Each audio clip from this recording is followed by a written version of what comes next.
Hello, welcome back. ഇന്ന് ഞാനിവിടെ ഒരു കപ്പ് കേക്ക് ആണ് തയ്യാറാക്കുന്നത്. എല്ലാവരുടെയും തന്നെ ഫേവറേറ്റ് ആയിട്ടുള്ള റെഡ് വെൽവെറ്റ് കപ്പ് കേക്ക്. നല്ല സോഫ്റ്റ് ആൻഡ് ടേസ്റ്റി ആയിട്ടുള്ള ഒരു കപ്പ് കേക്ക് ആണിത്.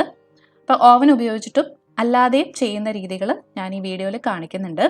അതുപോലെ മിക്സ് ചെയ്യാൻ വേണ്ടിയിട്ട് ഞാനിവിടെ ബീറ്ററൊന്നും ഉപയോഗിക്കുന്നില്ല. വിസ്കും സ്പാച്ചിലും ഉപയോഗിച്ചിട്ട് മാത്രമാണ് എല്ലാം മിക്സ് ചെയ്തും കൊടുക്കുന്നത്. പിന്നെ നമ്മൾ ബേക്ക് ചെയ്യുന്നതിന് മുമ്പായിട്ട് അതിപ്പോൾ കപ്പ് കേക്ക് ആണെങ്കിലും കേക്ക് ആണെങ്കിലും ശ്രദ്ധിക്കേണ്ട ഒന്ന് രണ്ട് കാര്യങ്ങളുണ്ട്. അതായത് നമ്മൾ എടുക്കുന്ന ഇൻഗ്രീഡിയൻസ് എല്ലാം റൂം ടെമ്പറേച്ചറിലായിരിക്കണം. അതുപോലെ തന്നെ മിക്സ് ചെയ്ത് കൊടുക്കുമ്പോൾ ഓവർ മിക്സിങ് പാടില്ല എന്നുള്ളത്. അപ്പോൾ ഈ tasty red velvet cup cakes എങ്ങനെയാണ് തയ്യാറാക്കുന്നതെന്ന് നോക്കാം.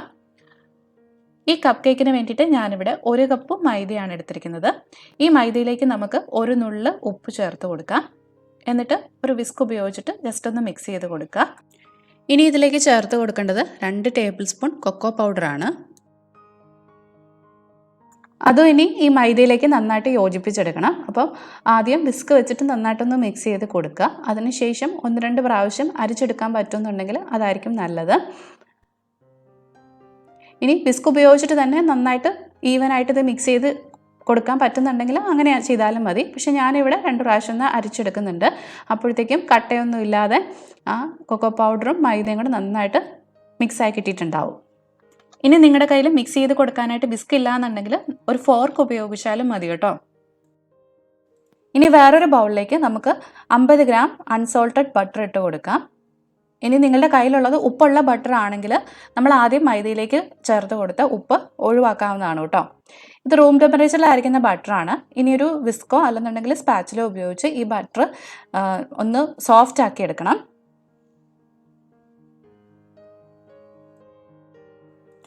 അടുത്തതായിട്ട് നമുക്ക് ഇതിലേക്ക് ചേർത്ത് കൊടുക്കേണ്ടത് പഞ്ചസാരയാണ്. അപ്പോൾ ഞാനിവിടെ 1/4 കപ്പ് പൊടിച്ച പഞ്ചസാരയാണ് ഈ ബട്ടറിലേക്ക് ചേർത്ത് കൊടുക്കുന്നത്.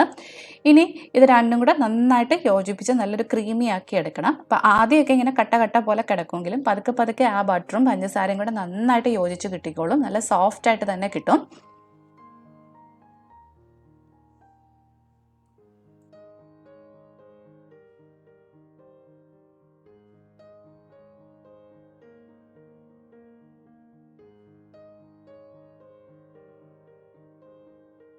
ഇപ്പോൾ കണ്ടോ, ആ ബട്ടറും പഞ്ചസാരയും കൂടെ നന്നായിട്ട് മിക്സായി കിട്ടിയിട്ടുണ്ട്.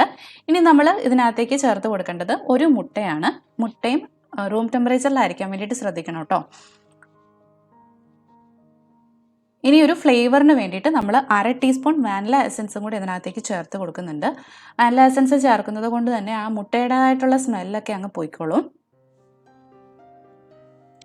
ഈ മുട്ടയും ആ ബട്ടറിലേക്ക് നന്നായിട്ട് ഇളക്കി യോജിപ്പിച്ച് കൊടുക്കണം. ഇപ്പോൾ കണ്ടോ, ആ മുട്ടയും അതിലേക്ക് നന്നായിട്ട് മിക്സ് ആയി കിട്ടിയിട്ടുണ്ട്. ഇനി നമുക്ക് ഇതിനകത്തേക്ക് ചേർത്ത് കൊടുക്കേണ്ടത് ഫുഡ് കളറാണ്. അപ്പം റെഡ് വെൽവെറ്റ് കേക്ക് ആയതുകൊണ്ട് തന്നെ ഇതിനകത്തേക്ക് ഒരു അല്പം കളറ് ചേർക്കാതിരിക്കാൻ പറ്റില്ല. അപ്പം ഞാനിവിടെ 1.5 ടീസ്പൂൺ പെർമിറ്റഡ് റെഡ് ഫുഡ് കളറാണ് ഇതിലേക്ക് ചേർത്ത് കൊടുക്കുന്നത്. അതും നന്നായിട്ട് ഇതിനകത്തേക്ക് മിക്സ് ചെയ്ത് യോജിപ്പിച്ചെടുക്കണം.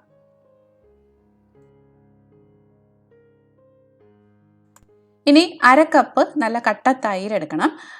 ഒരുപാട് പുളിയുള്ള തൈര് എടുക്കരുത് കേട്ടോ. ഇതിലേക്ക് നമുക്ക് 1/2 ടീസ്പൂൺ ബേക്കിംഗ് സോഡ ചേർത്ത് കൊടുക്കാം. എന്നിട്ട് രണ്ടും കൂടെ നന്നായിട്ട് യോജിപ്പിച്ചെടുക്കണം. അപ്പം അത് തമ്മിലുള്ള റിയാക്ഷൻ കൊണ്ട് ഈ തൈര് പെട്ടെന്ന് അങ്ങ് പൊങ്ങി വരും. ഈ മിക്സ് നമ്മൾ നമ്മുടെ ബാറ്ററിലേക്ക് ചേർക്കുന്നതിന് തൊട്ട് മുമ്പ് മാത്രമേ തയ്യാറാക്കാവുള്ളൂ കേട്ടോ. നേരത്തെ തന്നെ തയ്യാറാക്കി വെക്കരുത്.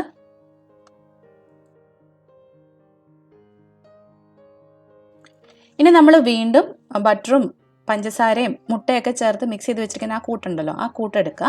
അതിലേക്ക് നമ്മൾ മൈദയും കൊക്കോ പൗഡറും കൂടെ മിക്സ് ചെയ്ത് വെച്ചിരിക്കുന്ന ആ കൂട്ടിൽ നിന്ന് കുറച്ച് 1 സ്പൂണോളം ചേർത്ത് കൊടുത്തിട്ട് നന്നായിട്ട് യോജിപ്പിച്ചെടുക്കണം. യോജിപ്പിച്ചെടുക്കുമ്പോൾ ഒത്തിരി അങ്ങ് ഓവർ മിക്സ് ചെയ്യരുത്. പതുക്കെ പതുക്കെ ഇതുപോലെ ഫോൾഡ് ചെയ്ത് കൊടുക്കുകയേ ചെയ്യാവുള്ളൂ. ആ മൈദ അതിനകത്തേക്ക് മിക്സ് ആയി കഴിയുമ്പോഴത്തേക്കും നമ്മൾ ബേക്കിംഗ് സോഡയും കൂടെ മിക്സ് ചെയ്ത് വെച്ചിട്ടുണ്ടല്ലോ, അതിൽ നിന്നും കൂടെ 1 സ്പൂണ് ഇതിലേക്ക് ചേർത്ത് കൊടുക്കുക. അത് നന്നായിട്ട് യോജിപ്പിച്ചെടുക്കുക. വീണ്ടും മൈദയുടെ കൂട്ട് 1 സ്പൂൺ ചേർത്ത് കൊടുക്കുക. അത് മിക്സ് ആയി കഴിയുമ്പോഴത്തേക്കും തൈരിൻ്റെ കൂട്ട്, അങ്ങനെ ഓൾട്ടർനേറ്റ് ആയിട്ട് ഇത് രണ്ടും കൂടെ ചേർത്ത് കൊടുക്കുക. അങ്ങനെ നമ്മുടെ റെഡ് വെൽവെറ്റ് കപ്പ് കേക്കിനുള്ള ബാറ്റർ റെഡി ആയിട്ടുണ്ട്. ഇതാണ് നമ്മുടെ ബാറ്ററിൻ്റെ കൺസിസ്റ്റൻസി. പിന്നെ ഈ ബാറ്റർ റെഡി ആക്കിയിട്ട് ഒത്തിരി നേരം ഇങ്ങനെ വെച്ചുകൊണ്ടിരിക്കരുത്, ഉടനെ തന്നെ ബേക്ക് ചെയ്തെടുക്കണം കേട്ടോ. അല്ലെന്നുണ്ടെങ്കിൽ ചിലപ്പോൾ ഒരു ടേസ്റ്റിന് വ്യത്യാസമൊക്കെ വന്നിരിക്കും. അപ്പം ആദ്യം ഞാൻ ഓവൻ ഉപയോഗിച്ചിട്ട് ചെയ്യുന്ന രീതി പറയാം. 180 ഡിഗ്രിയിൽ 10 മിനിറ്റ് നമ്മുടെ കൺവെക്ഷൻ ഓവൻ ഒന്ന് പ്രീഹീറ്റ് ചെയ്യാൻ ഇടണം. അതിനുശേഷം വേണം നമ്മൾ ഈ കപ്പ് കേക്ക് ഓവനിലേക്ക് വെച്ച് കൊടുക്കാൻ വേണ്ടിയിട്ട്. അപ്പം ഞാനിവിടെ ഇതുപോലെ എനിക്കൊരു കപ്പ് കേക്ക് മോൾഡ് ഉണ്ട്, അതിലേക്കാണ് ഇതുപോലത്തെ തിന്നായിട്ടുള്ള കപ്പ് കേക്ക് ലൈനർ വെച്ച് കൊടുക്കാൻ വേണ്ടിയിട്ട് പോകുന്നത്. അപ്പോൾ ഈ കപ്പ് കേക്ക് ലൈനർ എല്ലാ സൂപ്പർ മാർക്കറ്റിലും തന്നെ വാങ്ങിക്കാൻ കിട്ടുന്നതാണ്. കട്ടി കുറവുള്ളതും കിട്ടും, കട്ടിയുള്ളതും കിട്ടും. ഏതാണെങ്കിലും കുഴപ്പമൊന്നുമില്ല. ഇനി ഇത് വാങ്ങിക്കാൻ കിട്ടിയില്ലെങ്കിൽ പോലും നമ്മുടെ ബട്ടർ പേപ്പറോ അല്ലെന്നുണ്ടെങ്കിൽ ബേക്കിംഗ് ഷീറ്റോ ഉപയോഗിച്ചിട്ട് ഇതുപോലത്തെ ഇത് നമുക്ക് തയ്യാറാക്കി എടുക്കാവുന്നതുമാണ് കേട്ടോ. അപ്പം ഞാൻ ഈ ഓരോ മോൾഡിലേക്കും ഇതുപോലെ 2 ലൈനർ വെച്ച് കൊടുക്കുന്നുണ്ട്, കുറച്ചൊരു കട്ടിക്ക് വേണ്ടിയിട്ട്.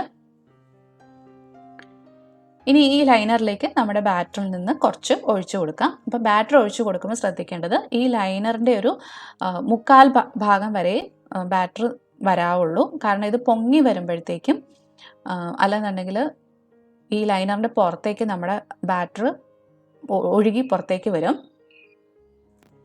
നമ്മുടെ കയ്യിലുള്ള ഏതെങ്കിലും ഒരു ബേക്കിംഗ് ടിന്നിലേക്കാണെങ്കിലും ഈ ലൈനർ വെച്ച് കൊടുത്താൽ മതി കേട്ടോ.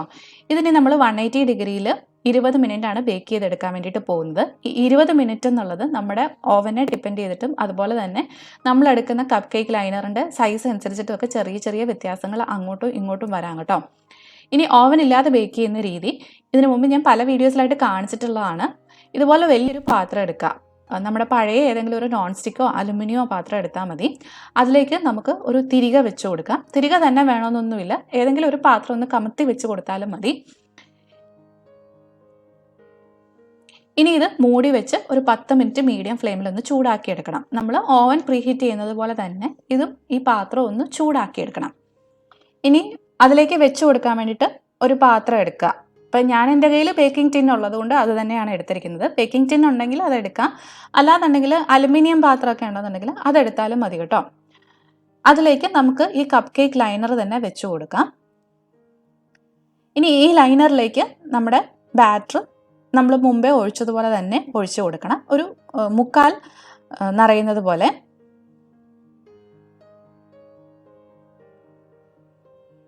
അതിനുശേഷം ചൂടായി കിടക്കുന്ന പാത്രത്തിലേക്ക് ഇത് നമുക്ക് ഇറക്കി വെച്ച് കൊടുക്കാം. ഇതും ഏകദേശം 20 മിനിറ്റ് എടുക്കും. ഒരു ലോ ടു മീഡിയം ഫ്ലെയിമിൽ ഇട്ടിട്ടാണ് ബേക്ക് ചെയ്തെടുക്കേണ്ടത്. അപ്പോൾ നമുക്ക് ഈ പാത്രം ഒന്ന് മൂടി വെച്ച് കൊടുക്കാം. എന്നിട്ട് 20 മിനിറ്റ് ലോ ടു മീഡിയം ഫ്ലെയിമിൽ ഇരിക്കട്ടെ. ഇപ്പം നമ്മളത് ബേക്ക് ചെയ്യാൻ വെച്ചിട്ട് 20 മിനിറ്റ് ആയിട്ടുണ്ട്. നമുക്ക് ഇനി ഇതൊന്ന് തുറന്ന് നോക്കാം. പുറമേ നിന്ന് നോക്കിക്കഴിഞ്ഞാൽ നന്നായിട്ട് ബേക്ക് ആയിട്ടുണ്ടെന്ന് തോന്നുന്നു. ഉള്ളിലേക്ക് വെന്തിട്ടുണ്ടോ എന്ന് അറിയാൻ വേണ്ടിയിട്ട് ഇതുപോലൊരു ടൂത്ത് പിക്കോ അല്ലെന്നുണ്ടെങ്കിൽ ഒരു സ്ക്യൂറോ ഒന്ന് വെച്ചിട്ടൊന്ന് കുത്തി നോക്കുക. അത് ക്ലീൻ ആയിട്ടാണ് വരുന്നതെന്നുണ്ടെങ്കിൽ അത് ബേക്ക് ആയി എന്നുള്ളതാണ് അർത്ഥം. ഇതിപ്പം നന്നായിട്ട് ക്ലീൻ ആയിട്ട് തന്നെയാണ് വന്നത്, അതുകൊണ്ട് ഞാനത് പുറത്തേക്ക് എടുത്തു. ഇതിന് നന്നായിട്ടൊന്ന് തണുത്തോട്ടെ. ഈ സമയത്ത് ഓവനിൽ വെച്ചതും റെഡി ആയിട്ട് കിട്ടിയിട്ടുണ്ട്. കൃത്യം 20 മിനിറ്റ് തന്നെയാണ് എടുത്തിരിക്കുന്നത്. കണ്ടോ, നന്നായിട്ട് പൊങ്ങി വന്നിട്ടുണ്ട്. അപ്പോൾ നമ്മൾ ഓവൻ ഇല്ലാതെ ചെയ്തതാണെങ്കിലും ഇതാണെങ്കിലും നന്നായിട്ട് പൊങ്ങിയൊക്കെ വന്നിട്ടുണ്ട്. ടൂത്ത് പിക്ക് വെച്ചിട്ട് കുത്തി നോക്കുമ്പോൾ കണ്ടോ, അതും നന്നായി ക്ലീൻ ആയിട്ടാണ് വന്നിരിക്കുന്നത്. അതായത് നന്നായിട്ട് ബേക്ക് ആയിട്ടുണ്ടെന്ന് അർത്ഥം.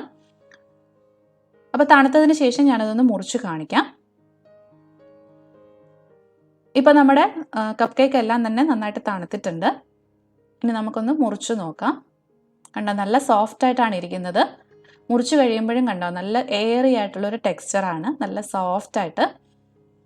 അപ്പോൾ ഓവൻ ഇല്ലാതെ തയ്യാറാക്കുന്നത് ഇത് നോക്കുവാണെങ്കിലും അതും ഇതുപോലെ തന്നെയാണ്, ഒരു വ്യത്യാസവും ഇല്ല. നല്ല സോഫ്റ്റ് ആൻഡ് എയറി ആയിട്ടുള്ളൊരു ടെക്സ്ചർ. അപ്പോൾ നല്ല എളുപ്പത്തിൽ തന്നെ തയ്യാറാക്കി എടുക്കാവുന്ന കപ്പ് കേക്ക് ആണല്ലേ. അപ്പോൾ എല്ലാവരും ഇത് ട്രൈ ചെയ്ത് നോക്കുക. ഇനി ഇതിൻ്റെ മുകളിൽ നിങ്ങൾക്ക് വേണമെന്നുണ്ടെങ്കിൽ ക്രീം ചീസ് ഫ്രോസ്റ്റിങ്ങോ ബട്ടർ ക്രീം ഫ്രോസ്റ്റിങ്ങോ ഒക്കെ ചെയ്യാവുന്നതാണ്. അതും നല്ല ടേസ്റ്റാണ്. അപ്പോൾ ആ ഒരു കോമ്പിനേഷനും കൂടെ ഒന്ന് ട്രൈ ചെയ്ത് നോക്കിക്കോളൂ.